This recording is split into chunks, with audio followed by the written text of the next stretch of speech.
सध्या लोकसभेची निवडणूक यासाठी महाराष्ट्रामध्ये तसेच भारतामध्ये कसून तयारी चालू आहे। आता सीझन आलेला आहे निवडणुकीचं, ते पण लोकसभेच्या, आणि त्या लोकसभेच्या निवडणुकीमध्ये महाराष्ट्रामध्ये सुद्धा भरपूर बदल होणार आहे। त्यामध्ये आता नवीन खासदारांना चान्स, आणि त्यानंतर अजून एक महत्त्वाची गोष्ट आहे, ती गोष्ट म्हणजे सध्या महाराष्ट्रामध्ये बीजेपी हा एक खूप स्ट्रॉंग झालेला आहे का दुसऱ्या ते पक्ष फोडून, सॉरी म्हणजेच बीजेपी मध्ये सोबत अजित पवार आहेत आणि सोबत शिंदे सरकार आहे। हे दोन असल्यामुळं अजून जास्त वजन हे बीजेपीचं महाराष्ट्रामध्ये वाढलेलं आहे।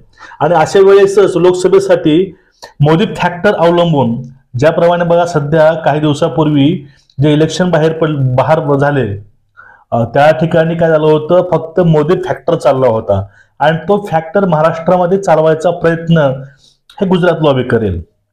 त्यामुळं महाराष्ट्रामधील जे काही जुने खासदार आहेत, ज्यांचं वय झालेलं आहे, त्या खासदारांना वयाचं निमित्त दावून, कारण दावून त्यांना निवडणुकीतून बाहेर ठेवण्यात येईल, आणि त्यानंतर त्या ठिकाणी नवीन खासदार उमेदवार देण्यात येईल। बघा आता शिंदे सरकार, त्यानंतर अजित पवार आणि बीजेपी यामध्ये नेमकं समीकरण काय असेल यावेळेस, आणि असे कुठले 13 खासदार आहेत, ते 13 खासदार यावर्षी निवडणूक लढवणार नाहीत, त्या ठिकाणी दुसरे निवडणूक लढवतील।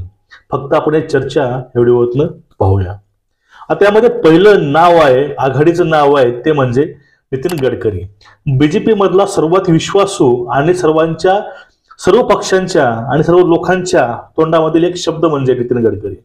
नितीन गडकरी पक्षाच्या विरोधामध्ये बघा, नैतिकता सोडून ते कुठल्या गोष्टी बोलत नाहीत, नैतिकता धरून ते गोष्टी बोलतात, ते पक्षाला पटू अथवा ना पटू, पण यांच्या ह्याच गोष्टी गुजरात लॉबीला पटत नाहीत। त्यामुळे याच्यामध्ये दरी आहे।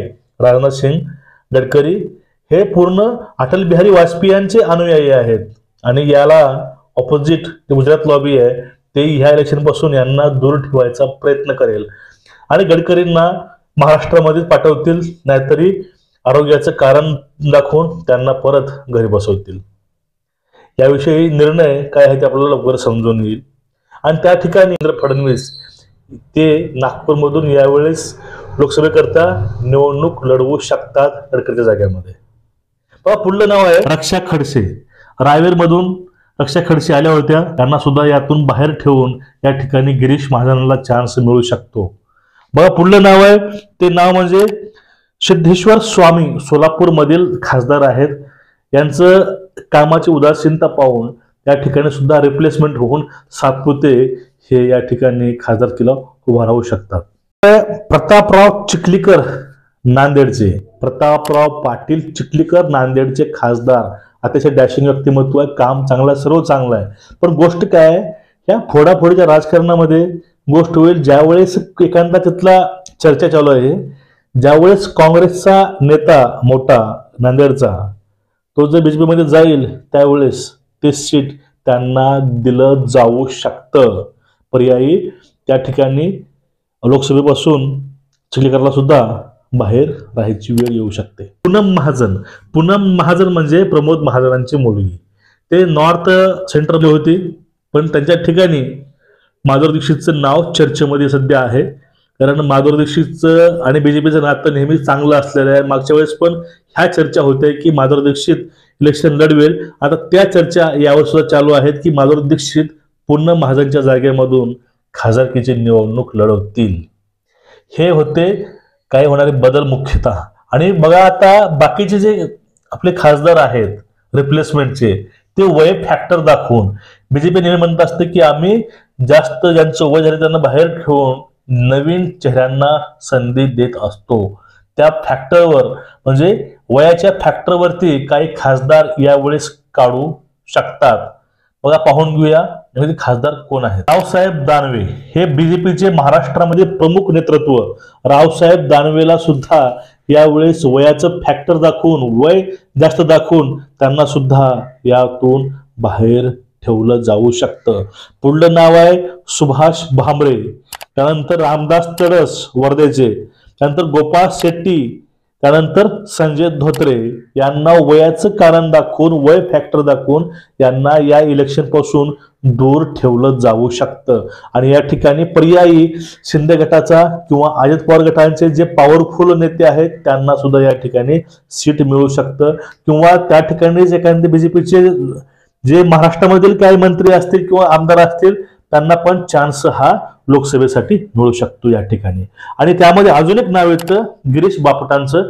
गिरीश बापट हे काही दिवसापूर्वी मृत झालेले आहेत आणि त्या ठिकाणी बीजेपीचा जो उमेदवार आहे तो उमेदवार धडाकेबाज येईल असं बोलणं चालू आहे. त्यामध्ये मोदी निवडून लढतील का पुण्यामधनं हा पण विषय या ठिकाणी जास्त बोलला जातोय. पुढचं नाव आहे रणजित निंबाळकर. माढा मतदारसंघामधील जे खासदार आहेत रणजित निंबाळकर हे सुद्धा या ठिकाणी त्यांचं काम वगैरे चांगलं आहे, त्यांचं बॅक लुक पूर्ण चांगलं आहे. पण गोष्ट काय आहे, या ठिकाणी बीजेपी सोबत अजित पवार गट असल्यामुळं या ठिकाणची जी जागा आहे ती जागा अजित पवारांच्या गटाला जाऊ शकते. त्यानंतर बघा शेवटचं नाव आहे ते म्हणजे सुनील मेंढे यांचं. आता सुनील मेंढे याच्या ठिकाणी रिप्लेसमेंट म्हणून या ठिकाणी बघा प्रफुल्ल पटेल या ठिकाणी निवडणूक लढवू शकतात लोकसभेची. हे बघा एकूणच असे 13 बदल हे महाराष्ट्रामध्ये खासदारकीचे होऊ शकतात. यामध्ये काही ठिकाणी वय फॅक्टर असेल, काही ठिकाणी गुजरात लॉबीची त्यामध्ये इंटरफेअर असेल आणि काही ठिकाणी नवीन चेहऱ्याला संधी असेल. हे काही सर्व कारण सांगून या ठिकाणी यामधून खासदारकीचे उमेदवार बदलू शकतात आणि नवीन चेहरे पण समोर येऊ शकतात. किंवा जे महाराष्ट्रामधील जे नेतृत्व आहे, जे आमदार आहेत ते आमदार सुद्धा यावेळेस खासदारकीची निवडणूक लढवू शकतात. आणि जे सेंट्रल गव्हर्नमेंटचे काही पहिलेचे महत्वाचे केंद्रीय मंत्री होते त्यामध्ये दानवे साहेब असतील किंवा गडकरी साहेब असतील, यांचं जे त्यांना बाहेर काढायचं कारण आहेत यावर शासनाला विचार करावाच लागेल. यामुळं काही लॉस होईल का बीजेपीचा ह्या निवडणुकीमध्ये, ह्या पण गोष्टी महत्वाच्या आहेत. आणि ज्याप्रमाणे बाहेर MP मध्ये राजस्थानमध्ये ज्याप्रमाणे मोदी फॅक्टर चालला होता तो मोदी फॅक्टर महाराष्ट्रामध्ये कितपत योग्य ठरेल किंवा सक्सेस ते कितपर्यंत ठरेल, यशस्वी कितपर्यंत येईल, तुम्हाला याविषयी एकूणच वाटतंय काय? जे आपण आता हे सांगितलेलं तुम्हाला हे पूर्ण जे अनालिसिस केलेलं आहे आपण. त्यानंतर 2 दिवसापूर्वी पंढरपूर या ठिकाणी बावनकुळे साहेब आले होते, त्याने पण ह्या ठिकाणी हे सांगितलं की आम्ही काही खासदार लोक रिप्लेस करून नवीन चेहऱ्याला संधी देऊन याविषयी पूर्णपणे निर्णय हे दिल्लीमधून होईल. जे आमच्या बीजेपी पार्टीचे जे मेन ते याविषयी निर्णय घेतील असं त्यांनी सांगितलेलं आहे. बघा हे आपण जे सांगितलं तुम्हाला हे पूर्ण आपण अनालिसिस केलेलं आहे. यामध्ये चेंजेस पण होऊ शकतो. तुम्हाला याविषयी एकूणच वाटतंय काय हे नक्कीच कमेंट करा. आणि गडकरी साहेबांना नेमकं पद कुठलं देतील, तुम्हाला याविषयी काय वाटतं नक्कीच कमेंट करा. तुम्हाला आपले व्हिडिओ आवडत असतील चॅनलला सबस्क्राईब करा आणि बेल आयकॉन दाबून व्हिडिओ शेअर करा. जय हिंद सर्वांना. जय महाराष्ट्र. जय शिवराय. जय भीम.